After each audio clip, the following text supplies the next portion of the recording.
In a quiet village surrounded by green fields lived a kind and hard-working farmer named Arjun. He wasn't rich, but he was honest, patient, and always helped others.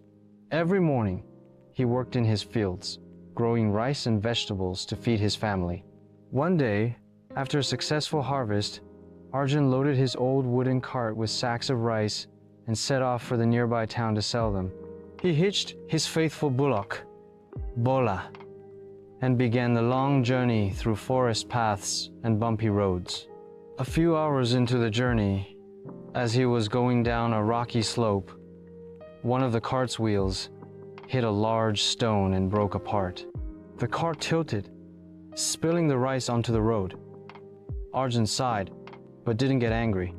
He calmly gathered the sacks and moved them to the side. With no tools or help nearby, he sat down and waited.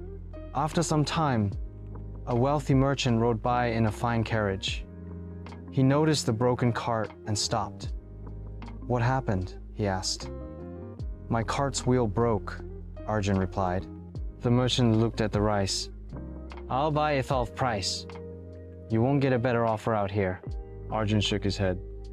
"I won't sell it for less than it's worth. I'll wait or carry it back myself if I have to." The merchant laughed and continued on his way. Later, a young traveler came walking down the road.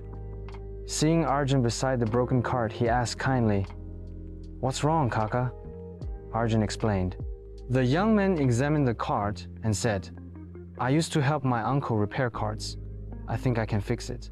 Using branches and twine, the traveler helped Arjun build a temporary wheel. Together they lifted the cart and reloaded the sacks.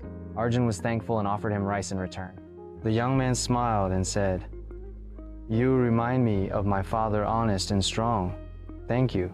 Arjun reached the town that night, sold his rice at a fair price, and returned home, tired but happy. He told his wife, Mira, everything. She smiled and said, "Your patience and honesty brought you help when you needed it most." A few weeks later, a royal messenger arrived in the village, asking for Arjun. He handed him a letter, sealed with the king's mark. The letter revealed that the traveler Arjun helped was actually Prince Araf, traveling in disguise to understand his people. Moved by Arjun's honesty, the king gifted him a new cart, strong bullocks, and support for his farm. Arjun's story spread across the region, inspiring others to live with honesty and patience. Moral of the story: doing the right thing, even in hard times, brings respect and unexpected rewards.